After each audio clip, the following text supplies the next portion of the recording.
Good to see you. Good to see you. John, good to see you. In the span of a week, we've now had two close encounters, one at sea, one in the air with the Chinese military. Are these isolated incidents, or is China becoming more aggressive? Sadly, Ed, these are part and parcel of an increasing level of aggressiveness by the PLA, the PRC's military, particularly in the area of the Taiwan Straits and in the South China Sea. The air intercept was over the South China Sea, and the maritime intercept that you talk about was in the Straits. And sadly, this is just part, again, of a growing aggressiveness by the PRC that we're dealing with, and we're prepared to address it. You heard Secretary Austin speak to that out at the Shangri-La Dialogue just this past weekend, and we're going to continue to keep the lines open with the Chinese to make it clear how unacceptable those particular intercepts are. Say enough. You can't continue these episodes for all the reasons that you talked about earlier. At what point does the president himself get involved in this? We have sent that message directly to the PRC, as I said earlier, through various vehicles, including the conversations that these two officials, one from the NSC and one from the State Department, are having in Beijing as we speak. The president will have another conversation with President Xi, and he'll do it at the appropriate time. And I'm sure that when he does, he'll be just as candid with President Xi then as he has been in the past. Secretary Mayorkas has put the national security of the United States at risk.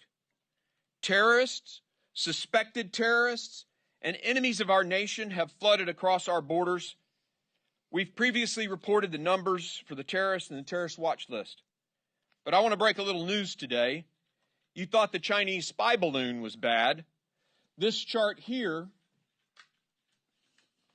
depicts a massive surge in Chinese nationals, many of whom are military-age men, many with known ties to the PLA, ties to the CCP, who have crossed our southern border and just been released by Secretary Mayorkas into the United States. We have no idea who these people are, and it's very likely, using Russia's template of sending military personnel into Ukraine, China is doing the same in the United States. We already know that there's a Chinese listening station just across 90 miles of ocean in Cuba. That frustrates the American people, just like the spy balloon frustrated Americans. How about 10,000 Chinese nationals illegally crossing into the United States being released into our country this fiscal year? Today's hearing will begin the process of digging into all of the details, the cause and effect of Alejandro Mayorkas' dereliction of duty. I hope the American people will listen intently. I hope the press will report this honestly.